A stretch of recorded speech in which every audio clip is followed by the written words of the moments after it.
like I said, this is very spontaneous. None of this is organized. You can tell. And if you'll describe, we're going to start with some of the early days, and then we're going to build up to Bob Tiffany at the Molly Mine. Now, sometimes you kind of have an idea and it never works that way. And that's usually how this group goes. So I'm sure you are ready for these two to talk.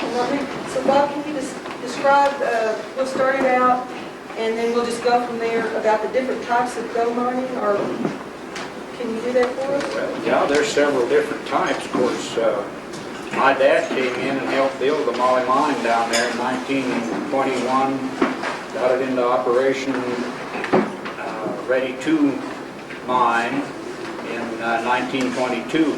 Mr. Carmen, J.B. Carmen, was just out of the School of Mines, and Molybdenum Corporation told him if he got the mill into production in 22 that he could have the superintendent's job.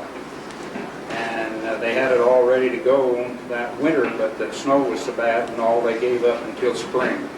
Prior to that, they were hauling the ore from the Molly Mine up here to the old Junebug mill that was down here at the below the Lewis Ranch, in there where the Junebug campground is.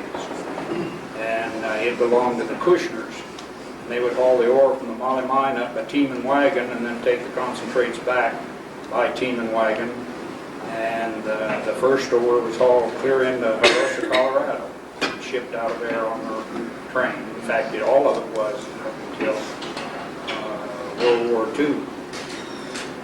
So that was the Molly Mine, and as I say, I grew up there and here in Red River. Knew a lot of the old miners that were around the area here. So if there's any special mine you want to know about, I'll try to explain it to you.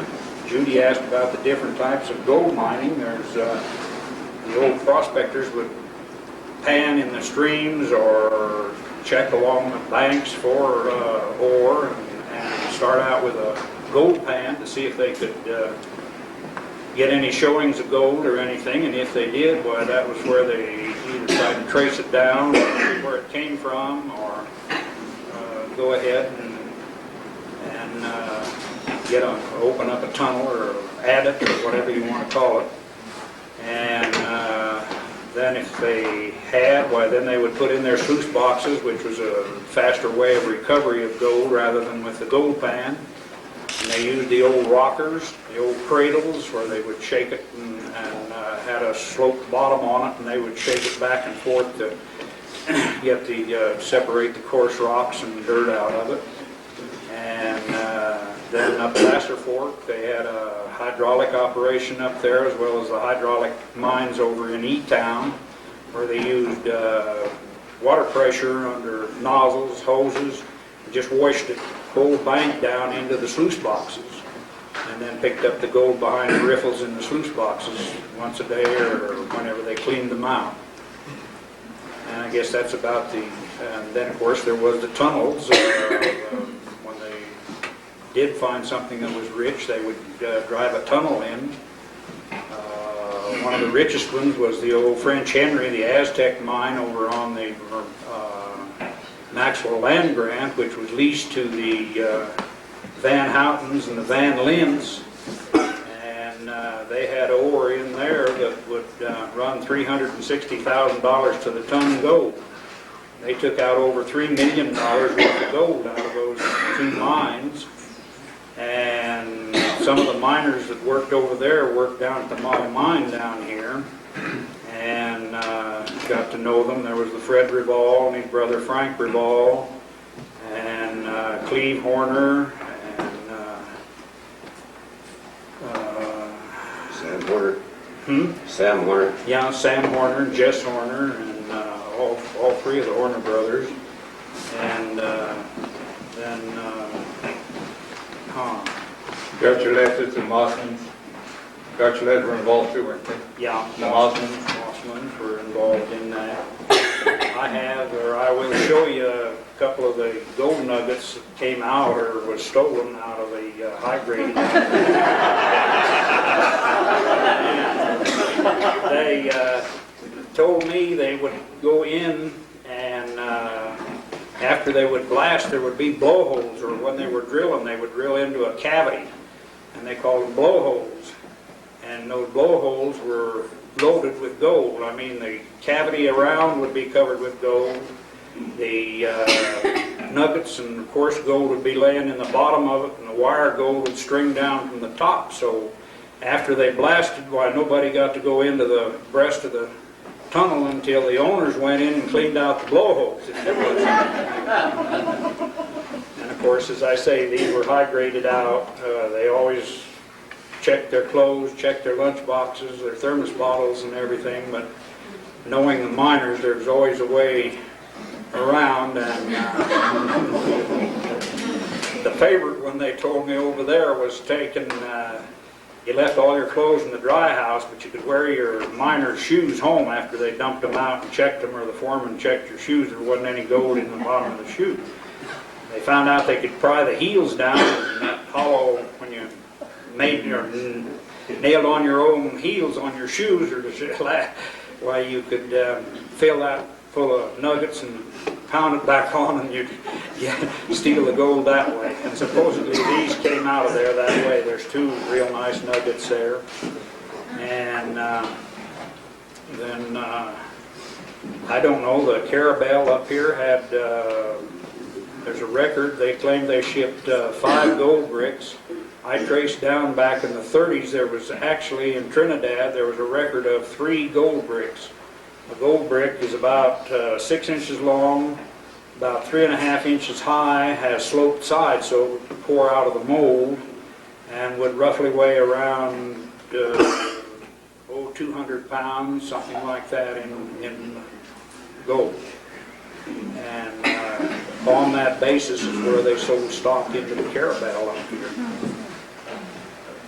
But there again, now the French Henry, they ran into a fault that came down through the mine there at a 45-degree angle. And when they hit that fault, they completely lost all of the gold. And they went down the fault with a shaft, they went back up with stopes, they put tunnel through. Eventually they put a tunnel clear through the whole mountain of Baldy and never picked up another ounce of gold. And so whatever that fault was, it completely cut off the rich vein of gold that they were following. And you had 2 crews, they worked on both sides of that. Yeah, they were. An engineering feat because they only missed it by 1 foot. Yeah, missed it by 1 foot when the 2 tunnels joined. So I guess that's about all, unless you want something special or some special mine around here. I knew all the old timers, the Olin brothers, Winnie's uncles up there. We used to go by there and eat. I worked in the Golden Calf mine for them. They didn't have the steel rails. They used small poles about 3 inches in diameter, flatten them on 3 sides and nail a piece of steel on the top to run the car on so it wouldn't chew into the wood when you push the car out. Yes. Where did you put your claim? I mean, was there an assessor's office here in town, or, I mean, when people want to take a claim? If you registered to claim, Ed Westerby at one time was the registrar for claims here in Red River, and otherwise you had to go into Taos to the courthouse, and all those old claim records was destroyed when the courthouse burned there on the plaza in 1932. When you gentlemen talk about these, like the Golden Calf, a lot of these people may not know where it is. So when you talk Well, about the this Golden Calf was one of the claims that the uncles had, Uncle George and Uncle Reed and Uncle Rich up on the Pioneer Canyon. And they also had the Golden Treasure, known as the Golden Treasure property. They had several shafts up there. I think there's 5 different shafts that they sank in there on that ridge. And one of the shafts had some real good gold in it, and they were going to take it out and ship it. And they decided to either start the bunkhouse or the unfinished buildings that's there on the road going to Goose Creek Lake. And they got around to go down and get their gold, and the shaft had filled with water, and they couldn't get the water out, so they never did complete the bunkhouse and the cookhouse for the... They were going to process that gold and sell stock in the claims. And then they also put in the Bunker Hill Shaft House, which was over in the Molly Mac Gulch on the other side of Bunker Hill. And they built a building over that shaft so they could work it all winter long, but they couldn't keep the burro, the mule up there that pulled the hoist up. They used a horse whiz, which Winnie has up there at her museum. The horse would walk around in a circle one way and it'd raise the bucket, turn him around and go back and then let the bucket back down in the shaft. Do you agree with that story? Yeah.